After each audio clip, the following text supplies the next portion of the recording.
Break के बाद एक बार फिर से आप सभी का स्वागत है। चलिए आगे बढ़ते हैं, उत्तराखंड की खबरों का रुख करते हैं। आज मसूरी को कई सौगातें मिलने वाली हैं। जी हाँ, सीएम पुष्कर सिंह धामी मसूरी में कई परियोजनाओं का लोकार्पण और शिलान्यास करने वाले हैं, जिसमें 32 करोड़ की लागत से बनी पार्किंग का लोकार्पण करेंगे सीएम धामी और 84 परिवारों के विस्थापन के लिए हंस कॉलोनी का भूमि पूजन भी करेंगे धामी। इसके अलावा मसूरी क्षेत्र में डल रही पेयजल लाइनों का भी शिलान्यास किया जाएगा, जिसकी लागत करीब 144 करोड़ बताई जा रही है। यहां सीएम के साथ राज्यसभा सांसद अनिल बलूनी और कैबिनेट मंत्री गणेश जोशी भी मौजूद रहेंगे।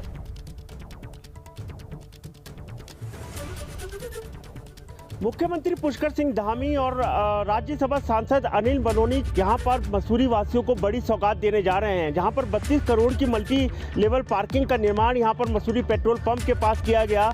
वहीं यहां पर मल्टी पर्पस टाउन हॉल का भी निर्माण कर दिया गया है। आपको खुद खास बातचीत इस टाउन हॉल के बारे में बताना चाहेंगे कि 18 करोड़ की लागत से ये पूरा टाउन हॉल का निर्माण किया गया। इसमें पार्किंग स्थल है, 2 तल में पार्किंग है, जिसमें करीब 150 गाड़ियाँ पार्क हो पाएगी। वहीं एक मल्टीपर्पस हॉल भी यहाँ पर तैयार किया गया है। काफ़ी समय से मसूरी वासियों की मांग चल रही थी कि मसूरी में कोई भी ऐसा हॉल नहीं है जो सार्वजनिक रूप से काम किया जा सके या इस्तेमाल किया जा सके। उसको लेकर कहीं ना कहीं सरकार ने इस ओर कदम बढ़ाया और मसूरी देहरादून विकास प्राधिकरण के सहयोग से ये बहुत बड़ा यहाँ पर hall multi level town hall तैयार कर दिया गया है। आप देख सकते हैं कि जिस तरीके से कैमरे में आप देख रहे होंगे कि यहाँ पर गढ़वाल की संस्कृति है, उसको भी यहाँ पर उकेरा गया है। काफ़ी खूबसूरत ये हॉल यहाँ पर नज़र आ रहा है। सुरक्षा की दृष्टि से अगर बात करी जाए तो यहाँ पर सभी इंतजाम यहाँ पर कर दिए गए हैं। इसी के बेसमेंट में वाटर टैंक यहाँ पर बनाया गया है, जो यहाँ पर कई चीज़ों में इस्तेमाल किया जाएगा। अपने आप में कई सुविधाओं से लैस ये पूरा टाउन हॉल है। अपने सहयोगी दीपक बंसवाल के साथ सुनील सोनकर, एबीपी गंगा, मसूरी। चुनावी सीजन है, ऐसे में लगातार सौगातों की बारिश हो रही है। मसूरी को भी बड़ी सौगातें आज मिलनी है। मसूरी से हमारे सहयोगी सुनील सोनकर जुड़ चुके हैं, सीधे उन्हीं के पास आपको ले चलते हैं। सुनील, कैसी चल रही है तैयारी वहां पर? क्या कुछ होना है? हालांकि आपकी रिपोर्ट हम देख रहे थे, क्या कुछ वहां पर होगा, कैसी तैयारी है, पूरी जानकारी दे विस्तार से। जी देखिए, अगर बात करी जाए तो पुष्कर सिंह धामी और राज्यसभा सांसद अनिल बलूनी यहाँ पर करीब 12:30 बजे पहुँचेंगे। सबसे पहले वो जो हंस फाउंडेशन के द्वारा जो हंस कॉलोनी यहाँ पर 84 जो बेघर परिवार है शिफन कोट के, उनके लिए यहाँ पर जो आवास बनाए जाने हैं उनकी भूमि पूजन किया जाएगा। उसके बाद वो सीधा यहाँ टाउन हॉल पहुँच जाएंगे, जहाँ मैं इस वक्त खड़ा हूँ, और यहाँ पर वो पूरी सभा को संबोधित करेंगे। और यहाँ पर जो टाउन हॉल, जो 18 करोड़ की लागत से निर्मित टाउन हॉल है, उसका लोकार्पण करेंगे। यहीं पर जो पेयजल की जो 144 करोड़ की यमुना पेयजल पंपिंग योजना चलाई जा रही है, उसके तहत जो पेयजल की लाइनें डाली जा रही है, उसका शिलान्यास यहाँ पर किया जाएगा। और यहाँ पर क्योंकि जिस तरीके से चुनावी वर्ष है, ऐसे में विशाल सभा को भी यहाँ पर संबोधित किया जाएगा। लगातार यहाँ पर तैयारी की जा रही है, सुबह से ही कार्यकर्ता यहाँ जुटने लग गए हैं। और इसके बाद जब यहाँ से सभा समाप्त होगी तो वो सीधा मसूरी पेट्रोल पंप के पास पूरे कारवां के साथ जाएंगे, जहाँ पर 32 करोड़ की लागत से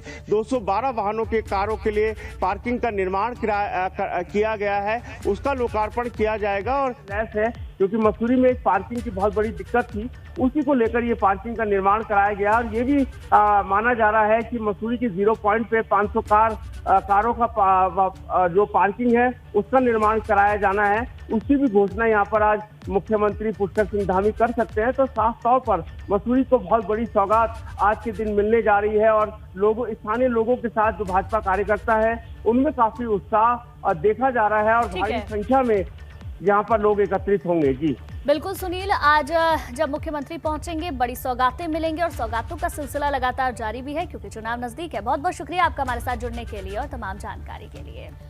अब चलिए आगे बढ़ते हैं। उधर भारतीय जनता पार्टी युवा मोर्चा के राष्ट्रीय अध्यक्ष तेजस्वी सूर्या आज से उत्तराखंड के दौरे पर हैं। 2 दिवसीय दौरे पर पहुंचे तेजस्वी सूर्या यहां रोड शो के साथ ही पदाधिकारियों की बैठक भी लेने वाले हैं। सुबह 10:30 बजे जॉलीग्रांट एयरपोर्ट पहुंचेंगे, जहां उनका जोरदार स्वागत होगा। इसके बाद रोड शो शुरू होगा। रोड शो के दौरान 12 जगहों पर स्वागत किया जाएगा। उसके बाद तेजस्वी सूर्या वॉर मेमोरियल पर जनरल बिपिन रावत और अन्य शहीदों को श्रद्धांजलि देंगे। और उसके बाद फिर road show Bijapur guest house में खत्म हो जाएगा। यहां जिला पदाधिकारियों के साथ वो बैठक करने वाले हैं। उसके बाद तेजस्वी प्रदेश कार्यालय में भी कार्यकर्ताओं के साथ में एक बैठक करने वाले हैं। और फिर खबर यह है कि शाम को सीएम आवास में प्रबुद्ध युवा सम्मेलन में भी तेजस्वी हिस्सा लेने वाले हैं। उत्तराखंड दौरे पर हैं तेजस्वी सूर्या। क्या क्या उनका कार्यक्रम रहने वाला है वो विस्तार से आपको बता रहे हैं। रोड शो निकालने वाले हैं, वॉर मेमोरियल भी जाएंगे, शहीदों को नमन करेंगे और साथ ही साथ बैठक भी वहां पर वो लेने वाले हैं। एक के बाद एक लगातार बैठकें होंगी, मंथन होगा, चुनाव नजदीक है और इसीलिए वहां पर तेजस्वी सूर्या पहुंच रहे हैं। 2022 का विधानसभा चुनाव बेहद करीब है और करीब आते ही भाजपा पूरी ताकत के साथ सियासी रण में उतर चुकी है। कुमाऊं में भी भाजपा की विजय संकल्प यात्रा की शुरुआत हो गई है। बिल्कुल, केंद्रीय मंत्री अनुराग ठाकुर ने बागेश्वर में इसकी शुरुआत की। इस मौके पर सीएम पुष्कर सिंह धामी भी मौजूद रहे। इस मौके पर सीएम पुष्कर सिंह धामी और अनुराग ठाकुर ने रोड शो भी किया और उस दौरान की ये तस्वीरें भी आपकी टेलीविजन स्क्रीन पर हैं। दो तस्वीरें अभी आप देख पाएंगे। पहली तस्वीर रोड शो की है जिसमें सीएम धामी भी आपको अनुराग ठाकुर के साथ नजर आएंगे और जो दूसरी तस्वीर आप देख रहे हैं कुमाऊं में भाजपा ने जब हुंकार भरी थी तब उस दौरान की ये तस्वीरें हैं।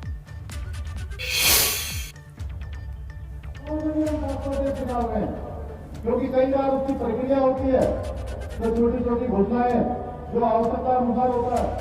हमारे सभी साथीगण कहते हैं कि आप घोषणाओं को कर दीजिए, तो उसकी एक प्रक्रिया होती है, वहां से पता आता है। पहले उसका घोषणा का शासनादेश बनता है, उसके बाद उस क्षेत्र से उसकी डीपीआर मंगाई जाती है, उसका पूरा एस्टीमेट बनाया जाता है, उसका समय लग रहा है। लेकिन हम आपको विश्वास दिलाना चाहते हैं कि जितनी भी हमने घोषणाएं की है, हम सभी घोषणाओं के शासनादेश निकालेंगे। चलिए आगे बढ़ते हैं। गढ़वाल के लिए चली भाजपा की विजय संकल्प यात्रा हरिद्वार से चलकर रुड़की पहुंची। इस दौरान यात्रा का जगह जगह पर स्वागत हुआ। यात्रा में उमड़ी भीड़ से कैबिनेट मंत्री धन सिंह रावत बेहद उत्साहित नजर आए। धन सिंह रावत ने कहा कि विजय संकल्प यात्रा ये बता रही है कि संगठन, कार्यकर्ताओं और जनता में पार्टी के लिए पूरा उत्साह है और राज्य में भाजपा 60 से अधिक सीटें इस बार जीतने वाली है।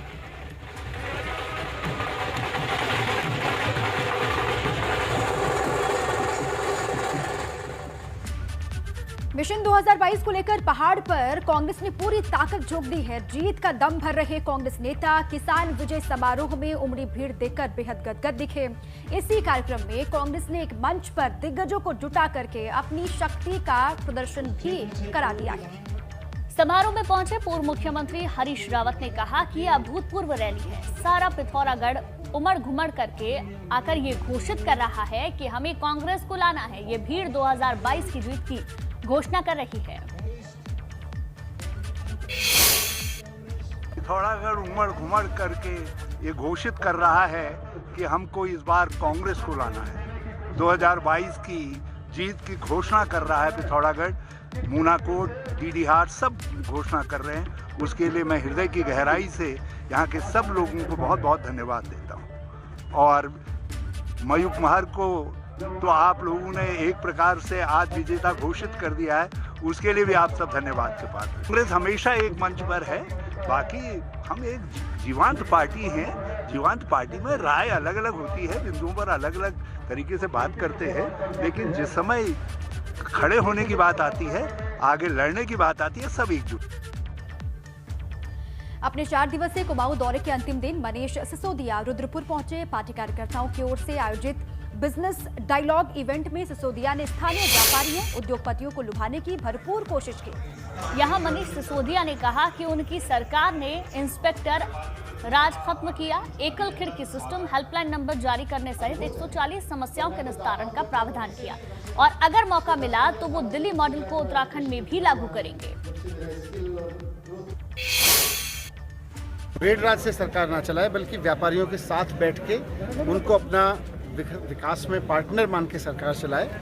कल को किसी व्यापारी का व्यापार कहीं नीचे जा रहा है, किसी कारण से कुछ जा रहा है, तो उसको बैठ के उसके साथ समझे और वो व्यवस्था बनाए ताकि, और उस तरह का वातावरण बनाए ताकि उसका व्यापार और आगे बढ़े। उसी से प्रदेश की तरक्की होगी। मुझे बड़ा अच्छा लगा कि व्यापारियों ने जिस तरह से खुल के सुझाव दिए हैं। आम आदमी पार्टी की सरकार बनेगी तो उन सभी को लागू किया जाए। चलिए आगे बढ़ते हैं। सीएम पुष्कर सिंह धामी ने भारतीय क्रिकेटर ऋषभ पंत से वीडियो कॉल के जरिए बात की। सीएम ने ऋषभ पंत को उत्तराखंड आने का न्योता भी दिया, साथ ही कहा कि वो प्रदेश के युवाओं को प्रेरणा दें, जिससे कि वो भी क्रिकेट की दुनिया में अपना नाम कमा सके। ऋषभ पंत ने भी जल्द उत्तराखंड आकर सीएम धामी से मिलने की बात कही है। आपको बता दें कि क्रिकेटर ऋषभ पंत को धामी सरकार ने प्रदेश का ब्रांड एम्बेसडर नियुक्त किया है और इसको लेकर सीएम पुष्कर सिंह धामी ने ट्वीट भी किया। सीएम धामी ने ट्वीट करके लिखा कि भारत के बेहतरीन क्रिकेट खिलाड़ियों में से एक, युवाओं के आदर्श और उत्तराखंड के लाल ऋषभ पंत जी को, ये ट्वीट भी आपको दिखा रहे हैं, ऋषभ पंत जी को हमारी सरकार ने राज्य के युवाओं को खेलकूद और जन स्वास्थ्य के प्रति प्रोत्साहित करने के उद्देश्य से राज्य ब्रांड एम्बेसडर नियुक्त किया है।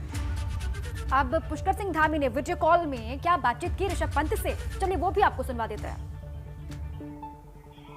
हाँ, कैसे हैं ऋषभ? नमस्ते, ठीक हैं आप?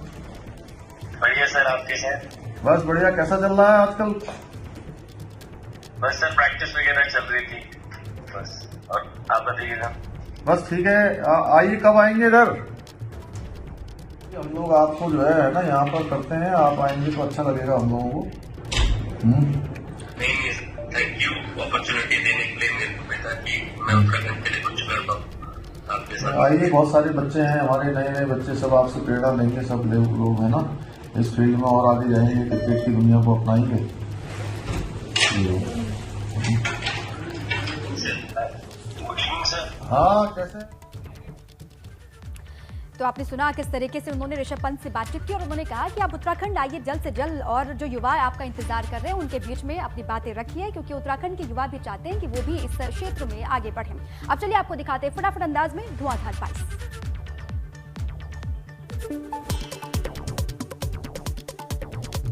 उत्तराखंड में भाजपा जल्द जारी करेगी अपने प्रत्याशियों की लिस्ट। पीएम मोदी के कुमाऊं दौरे के बाद जारी की जाएगी लिस्ट। कुछ विधायकों की टिकट कटने की भी खबर।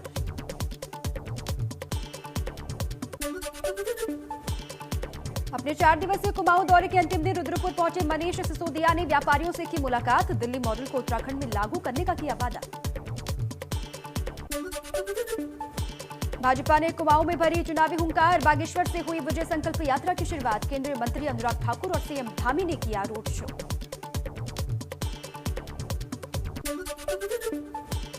कुमाऊं में कांग्रेस ने भी दिखाई ताकत। पिथौरागढ़ के मूनाकोट में एक मंच पर नजर आए कांग्रेस के तमाम दिग्गज। हरीश रावत बोले, मिलकर लड़ेंगे 2022 का सियासी जंग। अपनी चुनावी तैयारियों को धार देने में जुटी आम आदमी पार्टी। आपने जारी की 12 विधानसभा प्रभारियों की लिस्ट। पहले भी 32 प्रभारियों की हो चुकी है घोषणा।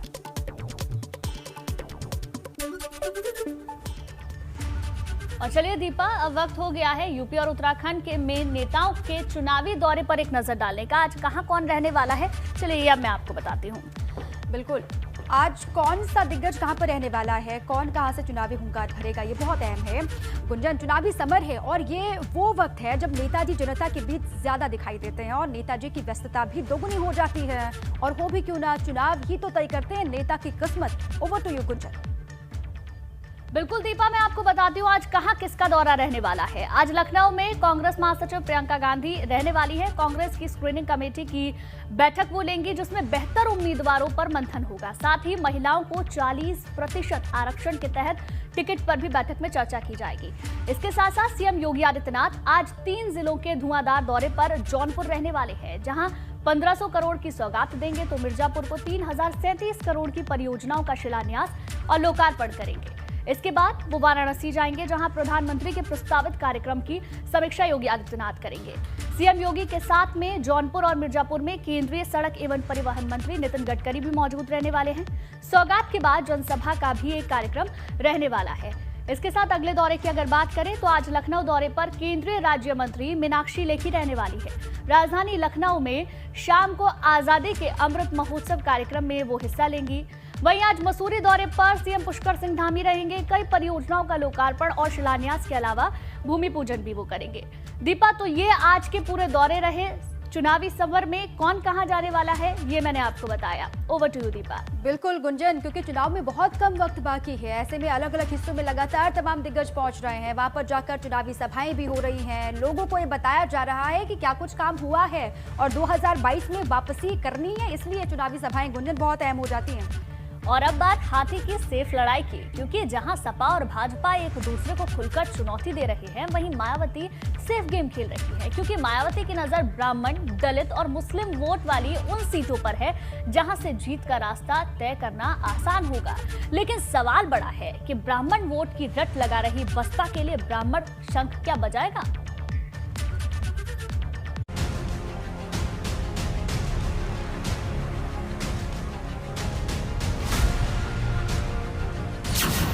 हाथी की सेफ लड़ाई, मिश्रा की ब्राह्मण दुहाई।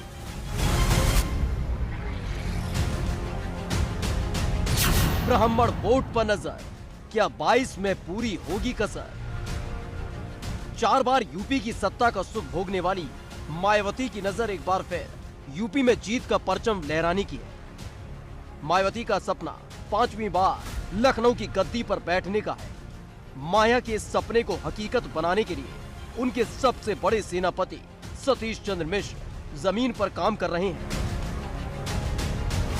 बसपा को भरोसा है, जिस तरह 2007 में ब्राह्मण ने उसके लिए शंख बजाया था, ठीक उसी तरह इस बार भी ब्राह्मण उसकी नया पार लगाएगा। यही वजह है कि मायावती हो या सतीश चंद्र मिश्र, बसपा के हर एक महारथी की बात ब्राह्मण से शुरू होकर ब्राह्मण पर खत्म हो रही है। ब्राह्मण तो जैसे देखते ही इनका दिल जल जाता है, ब्राह्मणों का नाम सुनते ही इनको उलझन होने लगती है एकदम से कि ये क्या सुन रहे हैं हम। और वो महिला ब्राह्मण थी, इसलिए इन्होंने क्या किया, जैसे दलितों से घृणा वैसे ही ब्राह्मणों से घृणा, और उस महिला को इन्होंने जेल में भेजने का काम किया। सतीश चंद्र मिश्र लगातार सुरक्षित सीटों की समीक्षा के साथ वहां जनसभाएं कर रहे हैं, जहां ब्राह्मण, दलित और मुस्लिम वोट का गठजोड़ सबसे मजबूत है। समाजवादी पार्टी की जब सरकार थी तो जिस तरह से गुंडागर्दी, माफियागर्दी, दहशतगर्दी, डकैती, फिरौती, बलात्कार, दंगे, फसाद, हर चीज पूरे उत्तर प्रदेश में होने लगी थी, ये सभी ने देखा था। जहां पर उसी के ठीक पहले 5 वर्षों तक बहन मायावती जी की सरकार थी, एक भी दंगा नहीं हुआ, एक भी फसाद नहीं हुआ। तो ये सोचने की बात है कि ये दंगे क्यों हुए, और इससे साफ जाहिर हो जाता है कि दंगे होते नहीं हैं, दंगे कराए जाते हैं। और कराता कौन है? भारतीय जनता पार्टी और समाजवादी पार्टी, ये मिलकर के दंगे फसाद कराते हैं। लखनऊ के मोहनलालगंज में रैली कर सतीश चंद्र मिश्र ने भाजपा को सत्ता से उखाड़ फेंकने का दावा किया है। लेकिन सवाल बड़ा है कि ब्राह्मण नाम की रट लगाने वाली बसपा के लिए इस बार ब्राह्मण शंख बजाएगा, क्योंकि 2007 से अब तक काफी पानी बह चुका है। ब्राह्मणों का झुकाव पिछले कुछ चुनावों में भाजपा के लिए रहा है। ऐसे में ब्राह्मण क्या भाजपा को छोड़ बसपा पर भरोसा करेगा? Bureau report, ABP Ganga. Uttar Pradesh की जो सियासत है काफी हद तक जातिगत समीकरणों पर निर्धारित है। ऐसे में एक एक वोट काफी अहम हो जाता है दीपा, चाहे मुस्लिम वोट की बात कर ले, ब्राह्मण वोट की बात कर ले, दलित वोट की बात कर ले, और इसीलिए सभी राजनीतिक पार्टियां इन सभी वोट बैंक को अपने साथ लेने की कोशिश लगातार कर रही हैं।